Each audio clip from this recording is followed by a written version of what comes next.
Aleluia. É maravilhoso ver como a graça de Deus ela se dispensa num ambiente como esse. E antes de você trazer uma palavra em um casamento, só quem já passou por fazer um sermão bíblico, você fica desesperado, você fala, meu Deus, como é que o Senhor quer falar? Porque não é o que o pastor Miguel, o Samuel quer trazer, mas é o que o Senhor quer dizer como mensagem para esse casal que está começando a vida, para a família desse casal, porque cada vez que um casal se une, são sonhos dos dois, são sonhos da família, e principalmente, são a concretização dos sonhos de Deus. A Bíblia fala que antes que eles fossem gerados, Deus já contemplava o Abner e a Mônica aqui. Meu irmão, se tivesse como cada um aqui no início apostar que eles estariam aqui, nem o pai e a mãe apostaria, mas não é o que nós achamos. A Geni deu um sorriso tão sincero. É o que Deus falou a respeito deles. É o que Deus determinou antes da fundação do mundo. Deus já sonhava com esse momento que vocês sonharam e que se concretiza agora. E Deus me deu 3 versículos no início, que são os Salmos 125, 126 e 127. E assim como vocês notaram hoje, eu fiquei tão alegre, que foi o primeiro casamento onde eu vi a representação clara da noiva de Cristo, à espera de Cristo. Às vezes a gente olhando aos olhos humanos, a gente vai, mas por que a noiva? Ela entrou antes do noivo. Representa que todos nós que cremos em Cristo, estamos à espera da volta de Jesus. Ei, é um casamento profético, onde Deus ele não quer só casar os dois. Deus ele quer mais uma vez salvar a nossa vida e o nosso coração. E Salmo 125, versículos de número 1, diz assim: aqueles que confiam no Senhor são como o monte de Sião, que não se abalam, mas permanecem firmes para sempre. Só que no 126, o Senhor diz assim: quando o Senhor restaurou o monte de Sião, ficamos todos como quem sonha. Então a nossa boca se encheu de riso, e a nossa língua teve um grande júbilo. E entre as nações nós dizíamos: grandes coisas o Senhor tem feito por nós. Assim, grandes coisas é fato, o Senhor fez por nós. Por isso estamos alegres. Vocês já pararam para pensar que é um casamento geracional? Que privilégio é ter todos os avós aqui. Que presente é ver os seus pais, os seus irmãos aqui. A gente sabe que o irmão de vocês não é tão bonito quanto vocês. Os mais bonitos estão casando hoje, a cara do Abel. Mas eles estão aqui, não é motivo de grande alegria? A Bíblia fala que o reino de Deus é o ajuntamento. É o ajuntamento de todos os irmãos. Cada vez que uma família que acredita em Deus se reúne, é semelhante ao reino de Deus. Muita gente acha que a manifestação da glória de Deus é só lá. Não! É aqui. O melhor de Deus ele não está por vir. Ele já veio. A Bíblia diz que Jesus ele se tornou homem para salvar todos nós e para poder colocar dentro do Araújo, dentro do Abner, dentro da Monieri, uma porção do céu que se chama Espírito Santo de Deus. E você quer saber como é o reino de Deus? é um final de tarde como hoje, onde nós nos reunimos em uma atmosfera de concretização de sonhos, de um amor que não é apenas um amor natural, mas é um amor que flui do trono de Deus, apontando para que o Senhor, Ele continua sendo o mesmo ontem, hoje e eternamente. E a aliança que vai entrar daqui a pouco de vocês, ela não tem começo, ela não tem meio e não tem fim. De igual modo é a aliança que vocês celebram hoje, mas a Bíblia diz que na eternidade passada, Cristo já havia celebrado essa aliança com cada um de vocês por amor. A Bíblia fala que Jesus, o Cordeiro de Deus, ele já havia sido imolado antes da fundação do mundo. Sabe o que isso significa? Para cada vez que a gente pisar na bola, para cada vez que a gente se afastar do Senhor, Ele sempre vai ter uma rota de retorno para andarmos naquele que é o caminho, a verdade e a vida. Ele é o caminho que nos religou a Deus. Repitam comigo. Tudo começou em um casamento. E sabe qual é a loucura do Evangelho? Lá em Apocalipse, a Bíblia fala que tudo vai terminar também em um casamento. A noiva de Cristo, que somos eu e você, que era Paulo, Estevão, Tiago, João, todos os homens e mulheres que viveram aqui e creram que Jesus iria retornar um dia na glória, estarão juntamente com Ele. Mas o primeiro milagre de Jesus, ele se deu da seguinte forma: as bodas de Canaã da Galileia. Evangelho de João, capítulo 2, versículo de número 1, diz assim: 3 dias depois houve um casamento em Canaã da Galileia. Achando-se ali a mãe de Jesus, Jesus foi o convidado, juntamente com seus discípulos, para o casamento. Porém, tendo acabado o vinho, a mãe de Jesus lhes disse: eles não têm mais vinho. Mas Jesus lhe disse: mulher, que tenho eu contigo? Ainda não é chegado a minha hora. Então ela disse aos serventes: olha, fazei tudo o que ele vos disser. Estavam ali, repitam comigo, 6 talhas de pedra. 6 talhas de pedra, que os judeus usavam para purificação, e cada uma levava 2 ou 3 metredas. Jesus lhes disse: enchei as talhas de água. E eles encheram totalmente. Então lhes determinou: tirai agora e levai ao mestre-sala. E assim eles os fizeram.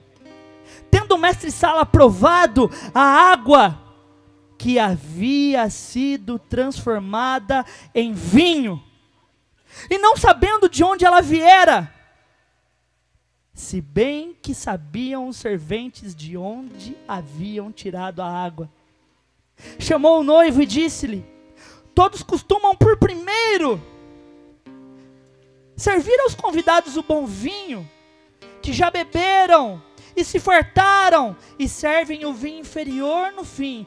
Tu, porém, guardaste o bom vinho até agora. Com este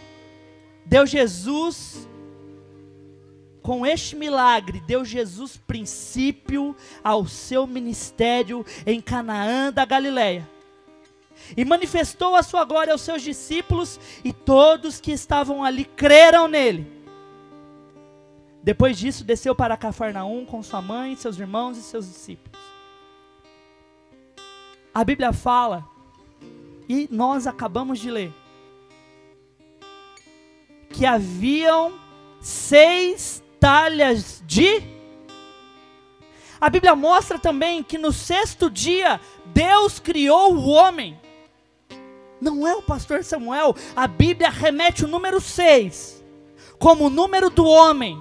Quando a Bíblia fala de humanidade, quando a Bíblia fala de homem, o número 6 é usado. E ali haviam 6 talhas de... Uau! Que elas continham água. Água representa espírito na Bíblia. Água representa espírito. O Abner tem um espírito. Amone tem um espírito. Todos nós temos um espírito. Só que a Bíblia fala que depois que aquelas talhas elas foram levadas até Jesus, o conteúdo delas foi transformado. A Bíblia fala que uma das promessas que Jesus fez para cada um de nós, aquelas talhas elas eram de pedra. Lá em Jeremias ele diz: eu tirarei de vós o coração de pedra e vos darei um novo.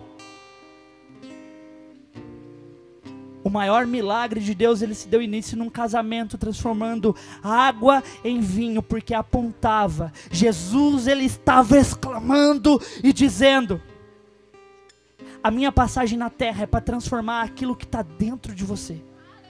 É para transformar o teu coração de uma forma que aquilo que não podia me conter, aquilo que não podia ser motivo de um milagre, sem Jesus, qual era a possibilidade daquelas águas naquelas talhas de pedra se tornarem vinho? Existia alguma possibilidade?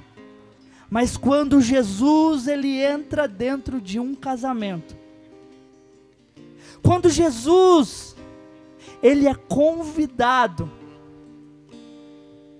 a participar dos melhores dias da vida de vocês, que vão começar a partir de hoje, ele transforma tudo e todas as coisas que estão em volta. A Bíblia nos mostra que o Evangelho, ele pegou alguém como Abner, ele pegou alguém como Amone, e segundo a nossa fé, repitam comigo, segundo a Bíblia, dois se tornam Mas que matemática é essa? Como? Pelas leis da física, da química. Enquanto o Abner entrava, olha que maravilhoso dizer isso, e a Moni cantava aqui na frente, eu pude ver o olhar de um para o outro. E não era mais um olhar heterogêneo, de alguém que vê alguém diferente do que ele. Mas nesses pequenos momentos da vida, você consegue ver o milagre de Deus acontecendo diante dos seus olhos. Era um olhar homogêneo, é como se os dois se tornassem. E é por isso que nós estamos aqui, é isso que nós cremos. O amor que Deus colocou um pelo outro. Se não fosse Deus, vocês jamais teriam um amor tão puro. Um amor que flui do trono de Deus. E eu vou pegar Coríntios 13, que estava guardado para o final, vai agora. Amém? Em 1 Coríntios 13,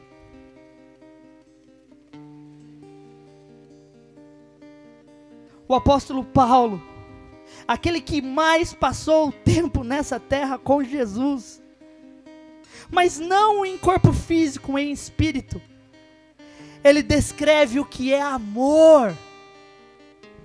Em 1 Coríntios 13 diz assim: o amor é o dom supremo.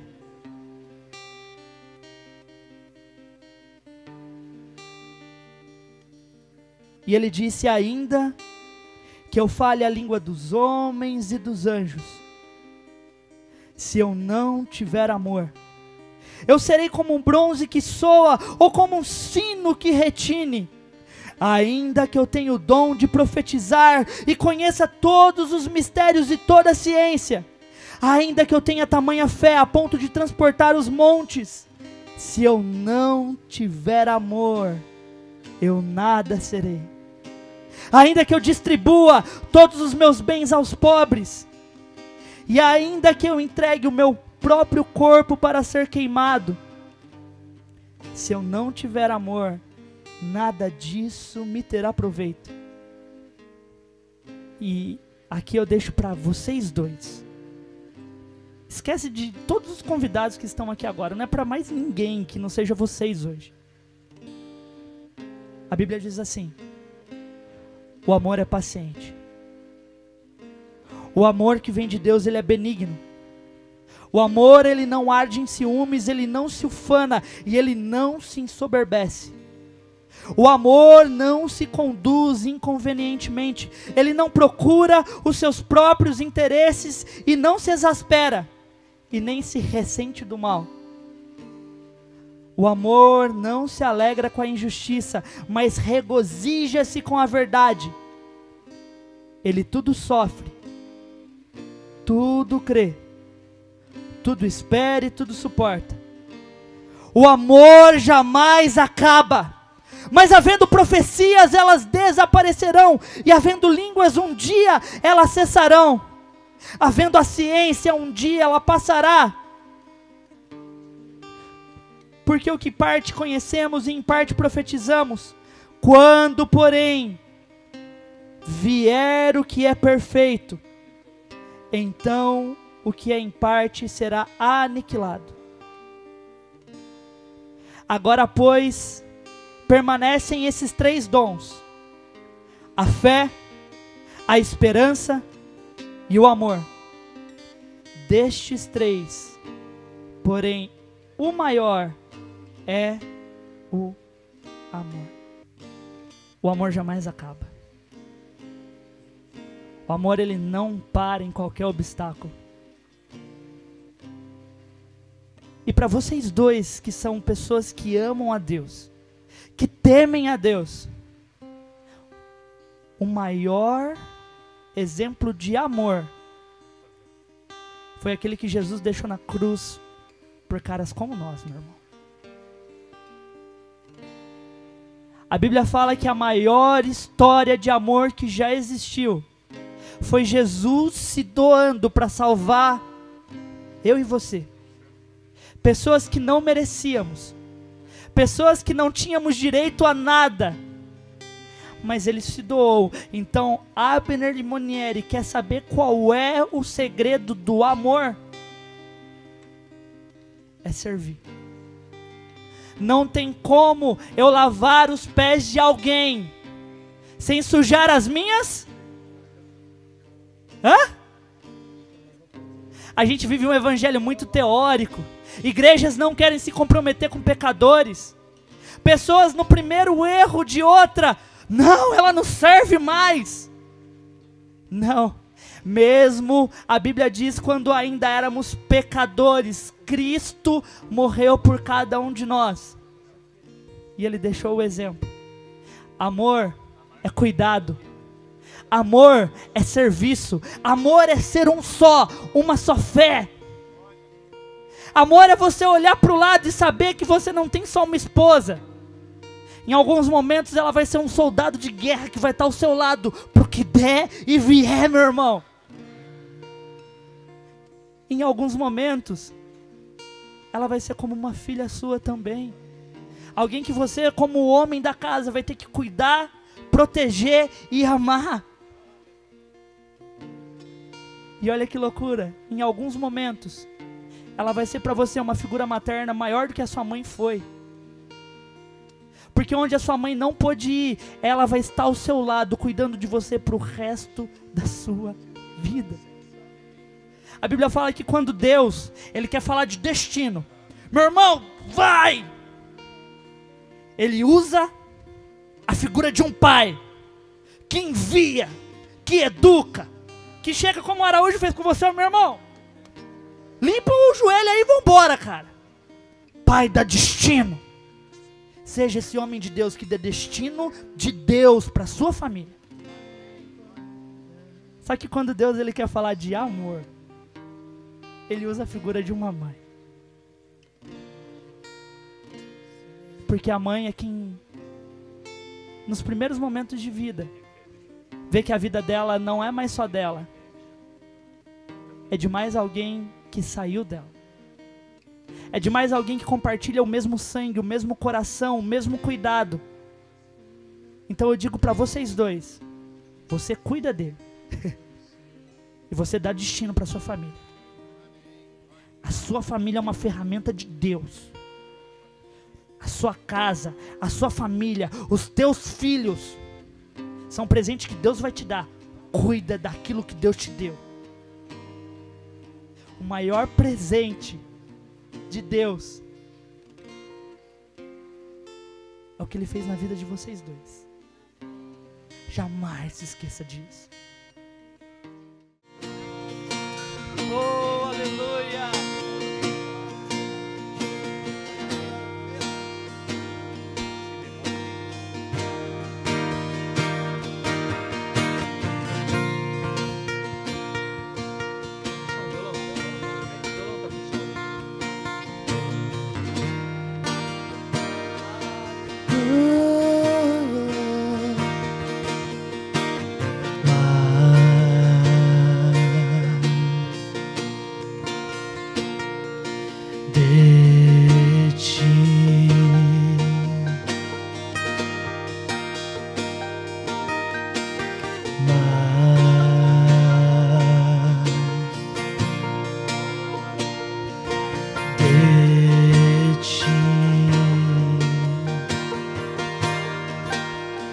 Menos de mim,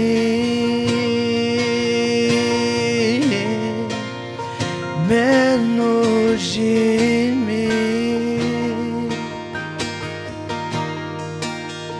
menos de mim, menos de mim.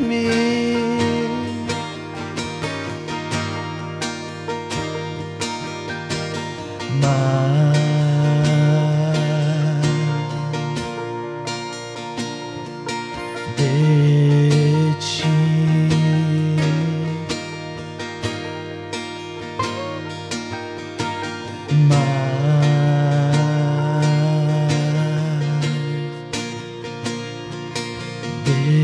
de ti, menos de mim, menos de mim, menos de mim, menos de mim.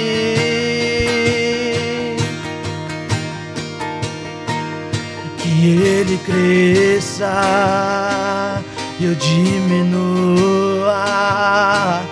que ele apareça, eu me constranja com a tua glória e todo o seu amor, infinita humildade, servo de todos os irmãos.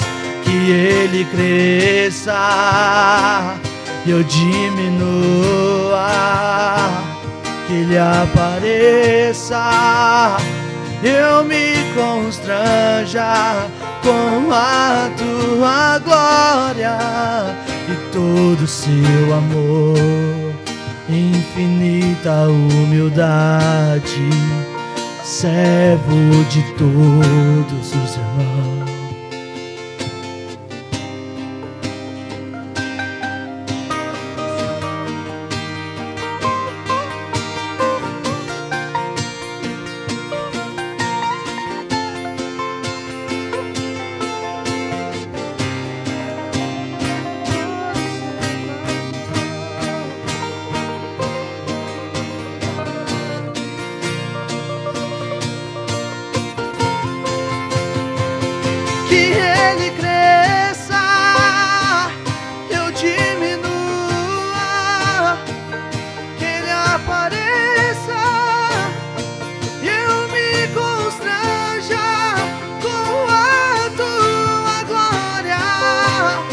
Todo seu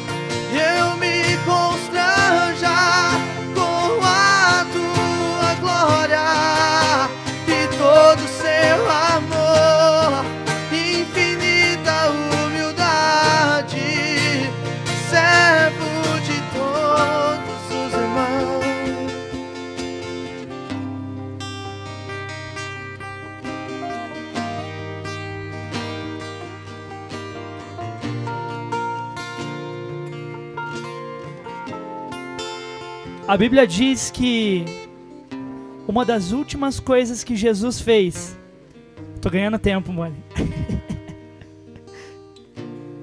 foi lavar os pés daqueles discípulos.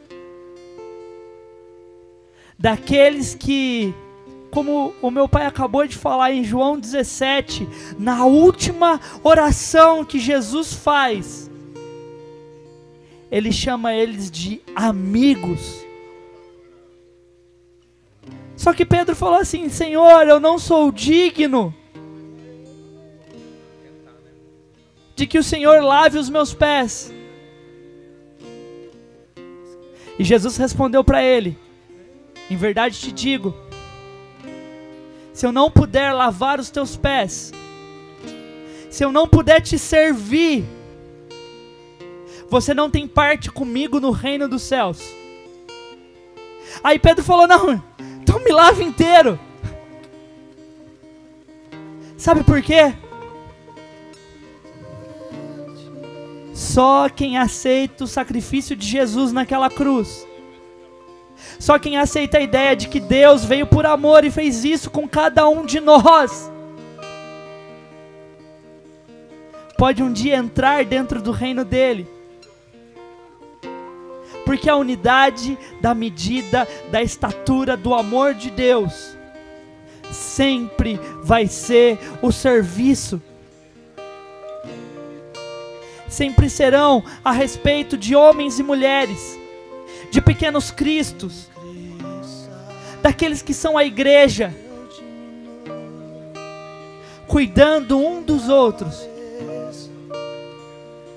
Isso é o evangelho, que é o poder de Deus. Com a tua glória, todo seu amor, infinita humildade, servo de todos os irmãos, que ele cresça e eu diminua, que ele apareça, eu me constranja com a tua glória, todo seu amor, infinita humildade, servo de todos os irmãos, que ele cresça. Se você souber a letra desse louvor, canta. Presentei o Senhor com seu louvor nessa noite. É tudo o que ele quer. Constranja com a tua glória e todo seu amor, infinita humildade, servo de todos os irmãos. Meu bem, me dê a sua mão.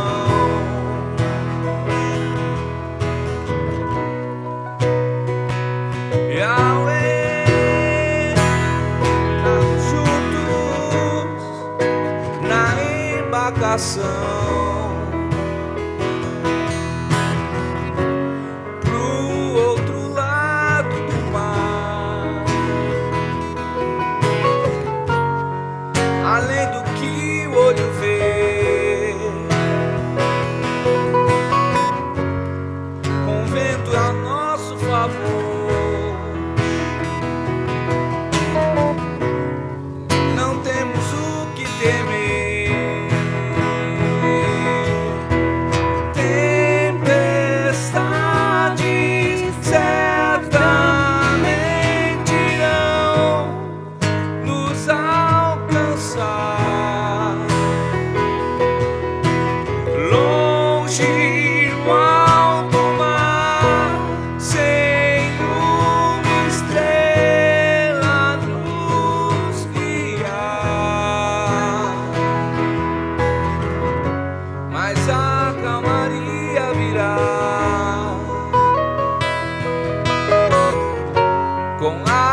Tranquilas, irmãos, a luz que dá nome à manhã, mais perto está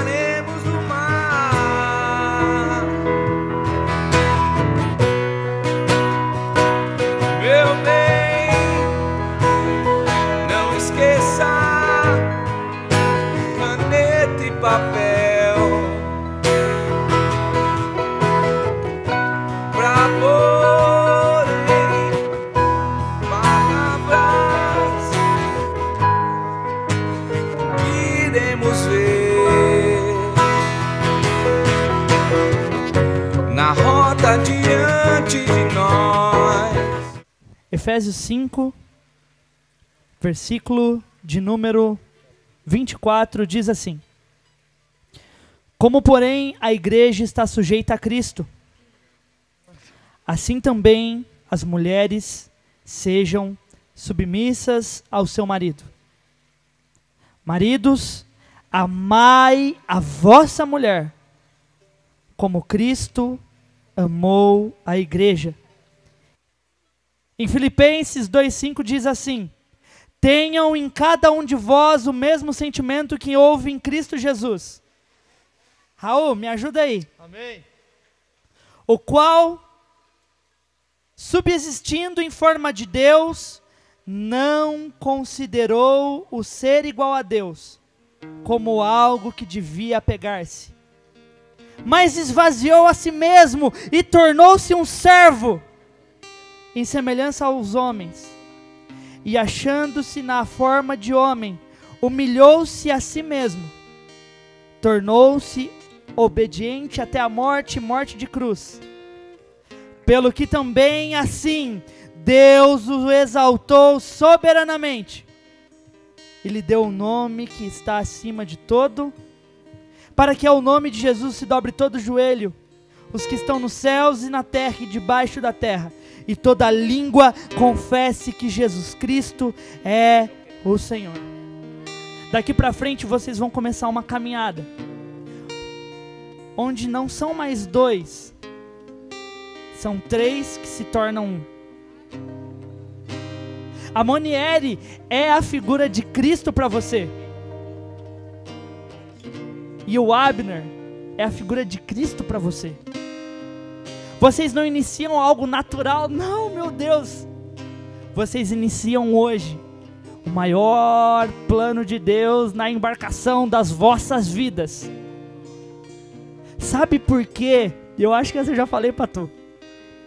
A arca não afundou?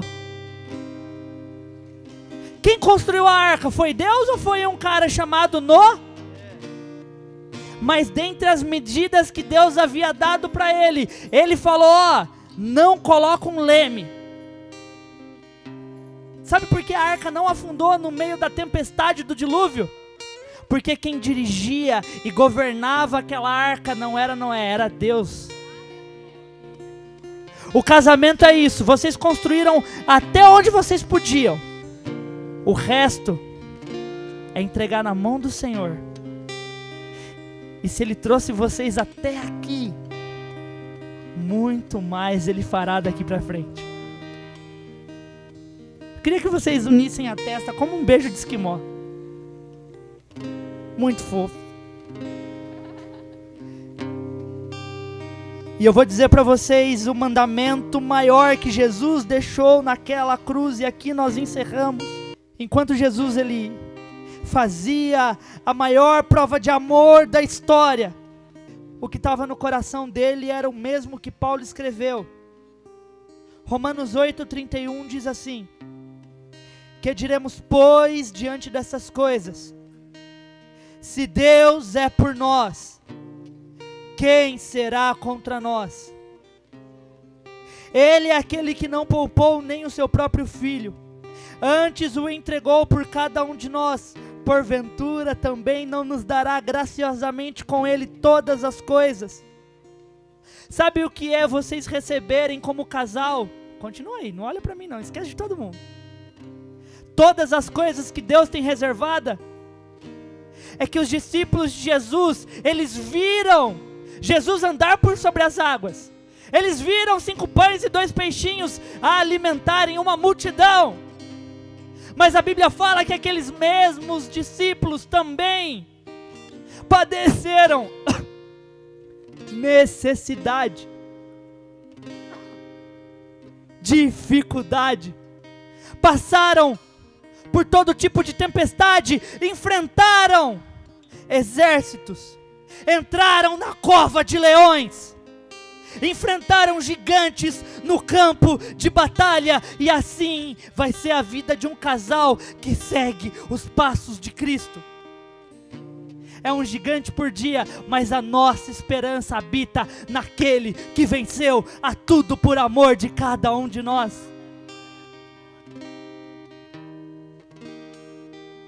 Quem poderá